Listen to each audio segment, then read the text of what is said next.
হুজুর মানুষ হয়ে ফেসবুকে লিখতেছে আমি কিন্তু আর্জেন্টিনার সাপোর্টার, আমি ব্রাজিলকে সমর্থন করি। নিজের ছেলে মেয়ের ছবি ফেসবুকে দিয়ে বলে আমার ছেলে মেয়ে এই দল করে। সামান্য এক ফুটবল খেলা দিয়া পুরো পৃথিবীর মানুষকে উন্মাদ করছে। কিসের টুপিওয়ালা দাড়িওয়ালা হুজুর ইমাম কাউরে কন্ট্রোল করা যাচ্ছে না। হুজুর মানুষ হয়ে ফেসবুকে লিখতেছে আমি কিন্তু আর্জেন্টিনার সাপোর্টার, আমি ব্রাজিলকে সমর্থন করি। নিজের ছেলে মেয়ের ছবি ফেসবুকে দিয়ে বলে আমার ছেলে মেয়ে এই দল করে। আশ্চর্য বিষয়, পুরো পৃথিবীর জালেমের একটা ফুটবল খেলা নিয়ে পুরো পৃথিবীর মানুষকে উন্মাদ করে ছেড়ে দিয়েছে। এটা তো বিশ্বকাপ না, এটা বিশ্ব পাপ, একটা পাপের প্রতিযোগিতা চলতেছে। আপনি আজকে কি দেখতেছেন? একটা ফুটবল একটা আয়োজন দিয়ে পুরো পৃথিবীর মানুষের ঘুম ওরা হারাম করে দিয়েছে। আজকে আমরা মুসলমান হইয়া সেগুলো নিজেরাও লাফালাফি করতেছি। আমি আমার সন্তানকে জার্সি কিনে দিচ্ছি, কি ওয়াজ করবেন আর কি আমল করবেন? নিজের ঘরেই তো অবস্থা খারাপ। এই জন্য ভাইরা আমার, কথা বলতে গেলে অনেক বলা যায়, যেহেতু আমাদের মেহমান আছেন তারা কথা বলবেন। পরিবেশ এমন আসে মাঝে মাঝে ভয় ভীতি সকলের অন্তরে কাজ করে, কিন্তু এই ভীতিকে দূর করতে হবে। বক্তাদের মাঠে ময়দানে সাহসী হতে হবে। হ্যাঁ, এমনও পরিবেশ আসে মানে এমন ধাম করে এসে হুমকি দেয়, এই হুজুর এই ওয়াজ বন্ধ করেন, কিসের রাজনীতি করেন আপনি, কি শুরু করছেন? মানে তখন দেখা গেল আপনি একটু চুপসে গেলেন, পরবর্তীতে কি জবাব দেবেন আর খুঁজে পাচ্ছেন না। তখন বলতেছে ভাই ঠিক আছে ভাই, আমি লাইন পাল্টাচ্ছি, আলোচনার মোড় ঘুরাচ্ছি। কথা বুঝেন নাই? তো এই জন্য যদি কেউ আপনাকে আক্রমণ করে, প্রতিহত করার চেষ্টা করে, তার পাল্টা জবাব দেওয়ার মতো কিছু কৌশল আমাদের ভিতরে উপস্থিত, বুদ্ধি হাজির করার মতো জ্ঞান আমাদের ভিতরে থাকতে হবে। উনি রাগ হচ্ছে, আপনি ডবল রাগ দেখাবেন। উনি ঝাড়ি দিচ্ছে, আপনিও ঝাড়ি দেখাবেন, তাহলে তো হবে না। সিস্টেম করে আমাদের পরিবর্তন করে ওই কথাটাকে ওনাকে বুঝাই দিতে হবে। উনি যে ভুলটা আমাদের ধরার চেষ্টা করেছেন, সে ভুলটা ভেঙে দেওয়ার সর্বোচ্চ চেষ্টা করতে হবে। দেখা গেল 5 মিনিট 10 মিনিট আধা ঘন্টা আলোচনা শোনার পরে ওই লোকই মাহফিল শেষে মুসাফা করে আপনার সাথে কোলাকুলি করবার, হুজুর ভুল বুঝছিলাম, আপনাকে এত সুন্দর করে বললেন। আমাদের কিন্তু এরকম ঘটনা ঘটে।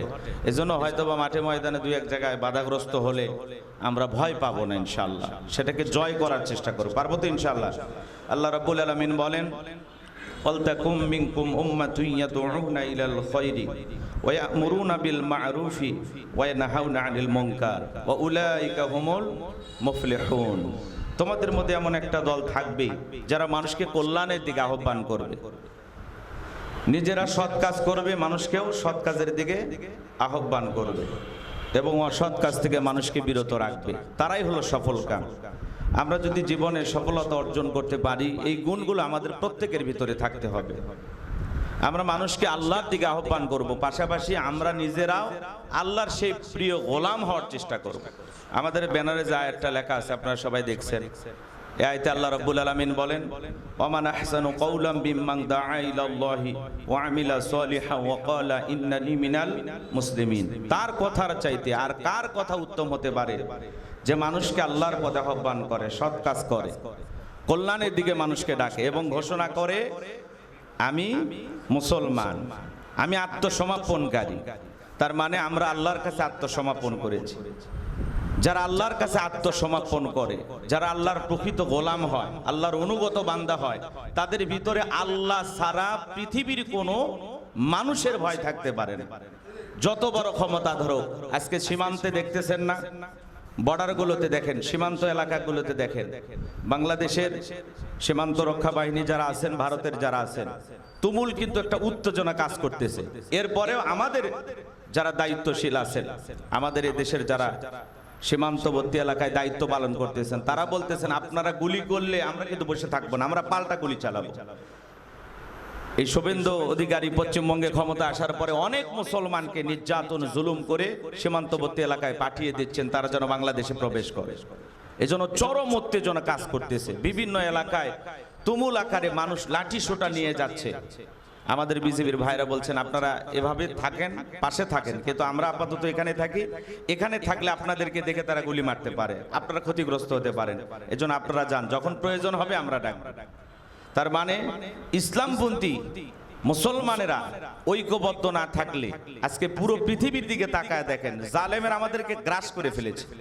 আমরা এতটুকু আপনাদেরকে বলতে চাই, আমি নিজেও এই ভুক্তভোগী। বর্তমান সমাজের যে অবস্থা, মসজিদে দাঁড়িয়ে হক কথা বলাও কঠিন।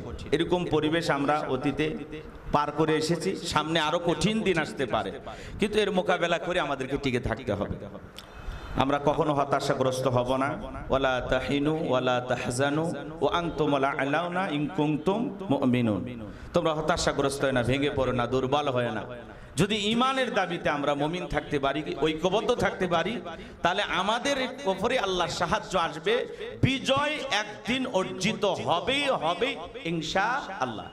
সেই দিন খুব বেশি দূরে নয়, এই তো আর কিছু পথ গেলে আশা করা যায় বিজয় আমাদের আসবে ইনশাআল্লাহ। জাতির মানুষ তো সব দেখতেছে না, এই সমাজে খুন, ধর্ষণ, টেন্ডার, চাঁদাবাজি কোনো কিছুই বন্ধ হয়নি, কোনো কিছুই পরিবর্তন হয়নি। মুর্দার এফিট আর ওফিট একই অবস্থায় সব চলতেছে। হাসপাতাল দখল, ব্যাংক দখল, যা কিছু দেখতেছেন অবস্থা দেখতেছেন না? যেটাকে গরিবের হাসপাতাল, 8 দিন হাসপাতাল, রুগীগুলো কান্নাকাটি করতেছে। শত শত রুগী আছে, হাজার হাজার মানুষ সেখানে কর্ম করে। এই সমস্ত মানুষদের কর্মের দায়িত্ব কে নেবে? তাদের জীবিকা, তাদের পরিবারের দায়িত্ব কে নেবে?